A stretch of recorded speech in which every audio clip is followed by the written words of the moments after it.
lemes amat. Boleh kali semangat dikit. Halo. That's right. Halo. Terlalu mas Aco. Apa tadi pertanyaan gue jadi?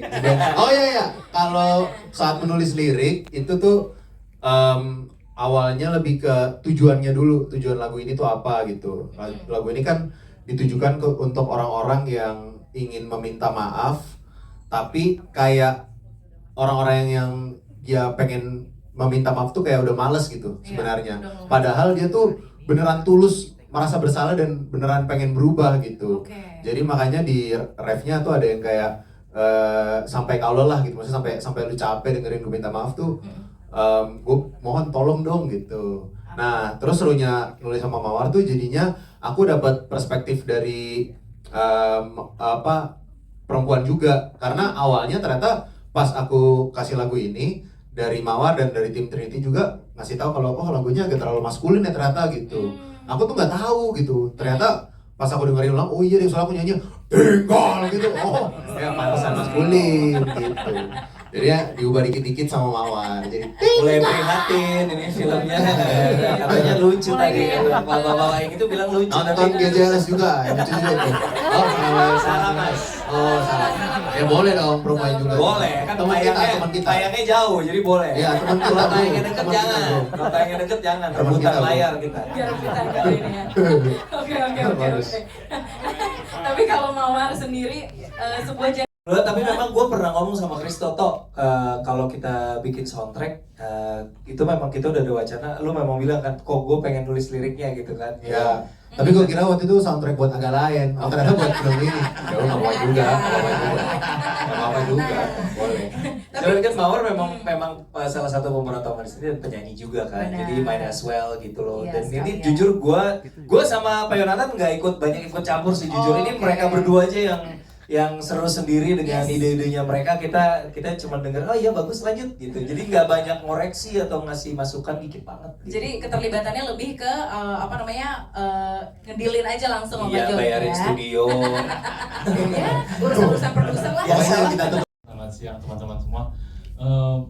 Buat saya film-film produksi Imaginary kan selalu unik-unik ya. Skripnya luar biasa dan ini juga termasuk film yang unik. Jadi waktu pertama kali Ko Ernest sama Dipa cerita sama saya tentang film ini, saya sangat tertarik. Dan seiring berjalannya waktu saya juga find out ternyata Mawar yang bisa memerankan di film ini, bekerja sama dengan Kristo. Saya langsung bilang sama Ko Ernest bikin lagunya nggak nih? Terus Ko Ernest bilang, iya nih pasti nih, nanti Kristo pasti mau bikin. Wah, buat saya makin menarik lagi. Kenapa? Padahal belum ngomong-ngomong Kristo kayaknya waktu itu.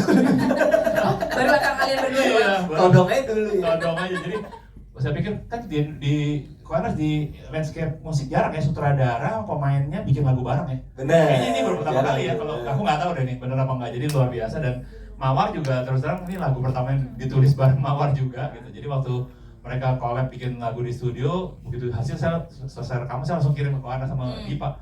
Dengerin deh gitu. Dan bener nggak sih, Pak Yo, ini lagu pertama Mawar yang upbeat, bener nggak? Sulapnya balance semua. Bener. Jadi makanya ini beda banget. Jadi waktu kita denger, something different banget nih. Jadi kita excited banget. Terus ternyata Kristo juga gak puas sama Mawar, gak puas gitu aja, dikulik-kulik lagi, dibener-benerin lagi sampai hasilnya terus terang luar biasa. Dan saya sangat senang, semoga para penggemar semua bisa menikmati film ini, menikmati lagunya, dan juga tentunya membawa lagu ini semakin dalam menghayati film yang sangat lucu ini. No pressure.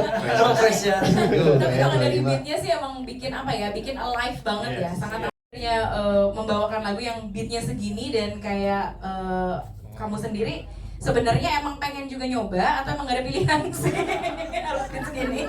Gue todong. Nyanyi nggak lu? Sebelumnya aku mau ucapin terima kasih banyak buat teman-teman yang udah hadir, thank you so much. Dan ya ini official soundtrack pertama aku juga di film ini. Oh iya? Iya. Selama ini kalau lo main nggak pernah ngisi soundtrack? Belum pernah. Oh wow, keren. sadar. Sungguh istimewa ya. Dan ikut berperan di dalam filmnya juga, jadi pasti senang banget. Dan ketika kemarin Kak Kristo datang dengan lagu Tinggal dan dengerin buat pertama kalinya, itu langsung kayak aku mau menyanyikan lagu ini. Semangat ya. Semangat banget. Semangat. Tapi susah nggak? Habis itu gitu. Jadi, ya gitu deh. Baiklah. Terima kasih Pak Jo. Sedih betulan lah. Next, Ciu. Kalau aku paling cerita sedihnya adalah jadi dulu aku kalau ketawa itu tuh ada gummy smile gitu. Gummy smile. Apa tuh Iya, gummy apa tuh gummy gummy Ah smile ini tuh? apa? Gusinya kelihatan Ya, kalau senyum. terus waktu pas SD tuh pas aku ketawa, temen cowok ada yang bilang kayak jangan ketawa kamu jelek gitu. Terus jadinya tiap kali aku ketawa aku Enggak, kayak bukan saya. aware sama gusi gue kelihatan. Oh, jadi insecure gitu kan? Bukan gua. Tapi sekarang Zaman Orde Baru dulu kan jadi tumbuh sebagai orang Chinese di Jakarta kan lumayan bullying, kena korban bullying lah. Jadi dari SD sampai SMP, cuma SMP tuh makin parah karena makin anak-anak ABG kan mulutnya makin bangsat ya. Ya. Jadi sekolah gue tuh sekolah swasta gurem gitu lah di Jakarta Selatan waktu itu, dan gue dibully terus. Gue tuh berharapnya ketika gue ngadu ke bokap gue tuh datang ke sekolah dan Iya. mana anaknya gitu. Solusi dari bokap gue ketika gue bilang gue dibully hampir setiap hari adalah dia mindahin gue sekolah ke kota. Dipindahin Jadi sekolah. bukannya dia belain gue, dia menjadikan gue minoritas jadi gue mayoritas. Itu aja solusi dari dia. Yang Itu penting aja ada solusinya. solusi ya. Nggak ada. Yang Solusinya penting ada adalah solusi. gue tidak lagi menjadi minoritas. Tapi gitu. dibully nggak di mayoritas? Oh di sana justru berkuasa.